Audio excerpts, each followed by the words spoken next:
Olá pessoal, tudo bem com vocês? Meu nome é Lucas, este é o Diário de Leitura e hoje eu vim aqui falar com vocês a respeito do livro Atlas de Nuvens, do escritor britânico David Mitchell, recentemente lançado no Brasil pela Companhia das Letras. Compre este ou outros livros através do link abaixo da Amazon e ajude o canal. Gente, eu não sabia nada a respeito deste livro quando eu comecei a ler. Eu não sabia que tinha filme, eu não sabia por que este livro era badalado, que ele tinha sido badalado lá no estrangeiro, eu não sabia quando ele tinha sido lançado, eu não sabia quem era o escritor, o David Mitchell, qual era a estrutura, qual era o propósito, qual era a forma, a linguagem, nada. Eu só vi o pessoal falando, fiquei desconfiado, falei, vou ler. Então, o que é que eu achei de Atlas de Nuvens do David Mitchell? Em primeiro lugar, é preciso dizer que este é um livro que, à medida em que vamos lendo, vamos ficando apreensivos pelo final. Pois a depender de como será o final, o livro se tornará ou um clássico insuperável, uma obra genial, ou um tremendo desastre. Posso dizer que não foi um tremendo desastre. O livro Atlas de Nuvem consiste de 6 histórias diferentes. Num primeiro momento temos acesso às cartas escritas por Adam Ewing, um tabelião norte-americano que faz um périplo por ilhas do Pacífico em busca de um destinatário de uma herança a quem ele precisa confiar um espólio. Neste meio tempo, ele passa por diversos percalços e estas cartas dele nos vão revelando que percalços são esses. No segundo momento, temos acesso à história do Robert Frobisher, um jovem inglês, músico,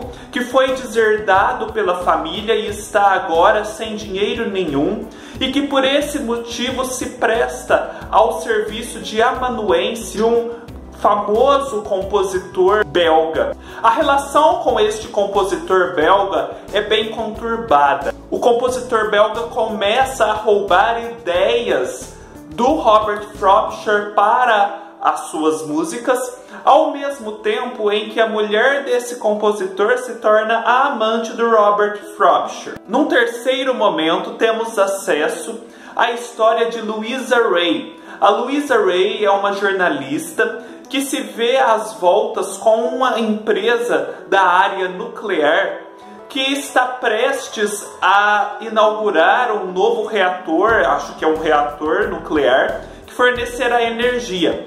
Mas diante de todos os jogos de interesse que envolvem essas questões da energia atômica, do petróleo, das relações entre governo e empresas de energia, ela descobre que, na verdade, aquele reator, segundo o relatório de um cientista, é muito perigoso e pode acontecer um acidente com consequências inimagináveis por conta daquilo.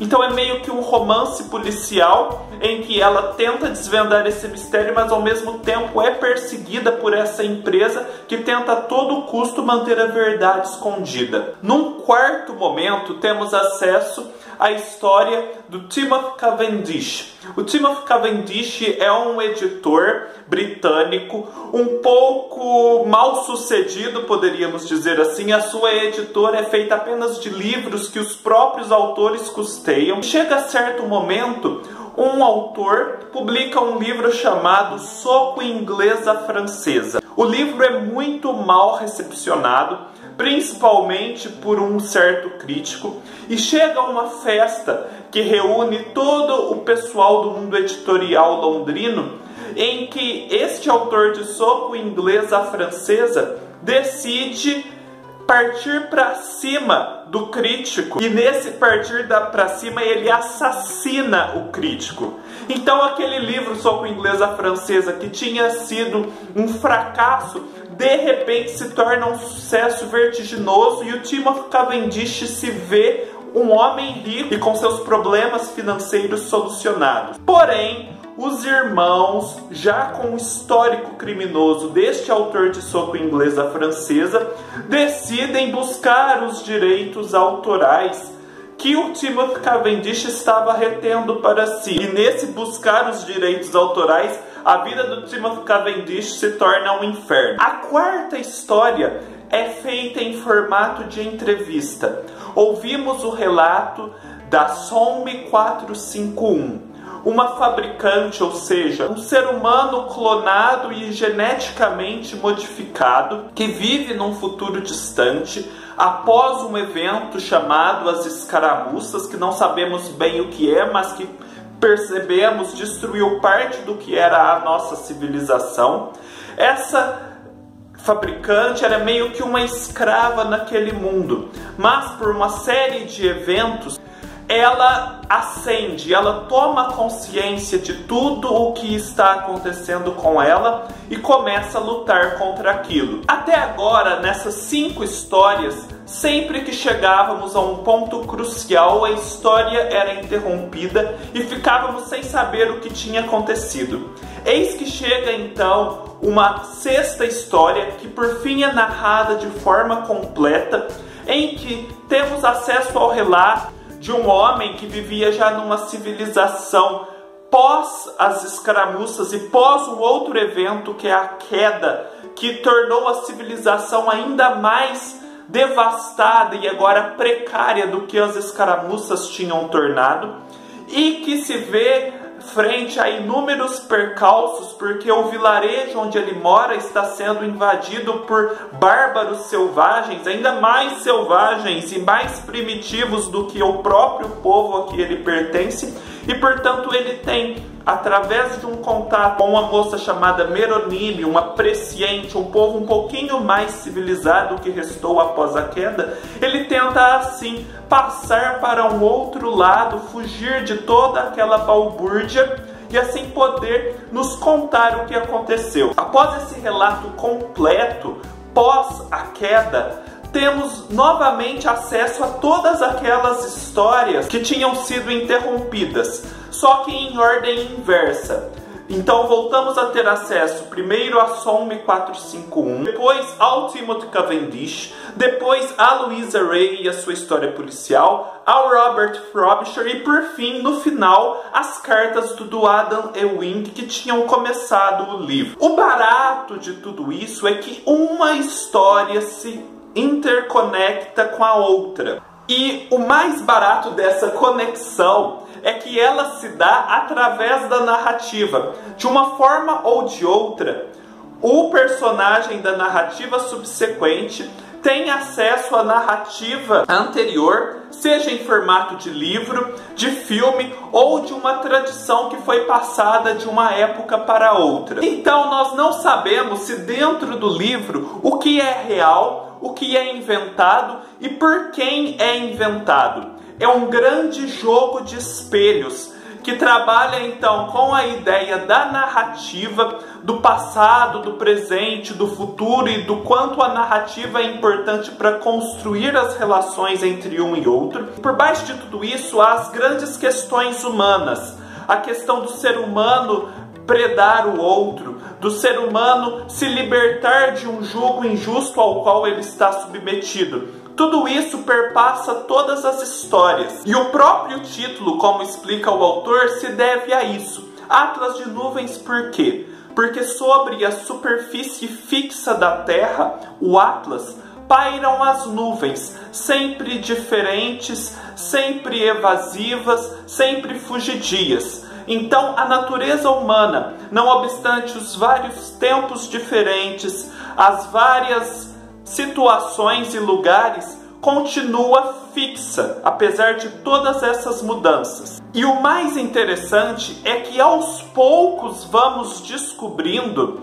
que essas histórias estão interconectadas. E o autor faz isso de tal modo que não joga na sua cara essa explicação ou dá um texto muito didático para te explicar o que está acontecendo. Mas ele confia na sua inteligência, então ele joga elementos muito pequenos, mas que se você estiver atento você percebe que conecta uma história à outra. E além da graça de perceber toda essa arquitetura por trás de todas as narrativas, há a graça de descobrir o que aconteceu em cada narrativa, porque cada narrativa é por si só muito interessante. Eu destacaria deste livro a entrevista que temos com a Some 451. Eu achei essa forma que o autor encontrou de nos transmitir uma história, a forma da entrevista, muito original e muito óbvia, mas ao mesmo tempo eu nunca tinha tido acesso a um autor que fizesse isso. Uma dica que eu dou para quem for ler Atlas de Nuvens é a seguinte: não espere no final, como num romance da Agatha Christie, que alguém vá sentar com você e explicar de modo didático tudo o que aconteceu, as ligações entre uma história e outra e o propósito por trás de tudo aquilo. Não, David Mitchell é um autor que confia na sua inteligência e não se propõe a esse didatismo. Portanto, você tem que prestar atenção o tempo todo no que está acontecendo, e a grande graça do livro é que ele é um jogo de espelhos, uma boneca russa, algo que permite múltiplas interpretações, e a riqueza dele está justamente nisso. Logo, se o autor, no final do livro, fizesse um texto didático explicando tudo o que aconteceu, a graça toda acabaria e as possibilidades de interpretação se reduziriam àquilo que o autor tivesse explicitado. Eu gostei muito deste livro, eu acho que é um livro que vai me acompanhar ainda por muito tempo. Há tempos eu não lia um livro que me deixasse pensando depois de encerrada a leitura e descobrindo ainda vários significados que eu não tinha percebido. Eu acho que é um livro que vale muito uma releitura. Se vocês já leram este livro ou conhecem mais do David Mitchell ou se pretendem ler, deixem aqui nos comentários o que vocês acham. Deem um joinha para ajudar na divulgação do vídeo, se inscrevam no canal, me sigam no Scoob, no Facebook e no Instagram, os links estarão aqui embaixo. E nos vemos numa próxima oportunidade, até mais!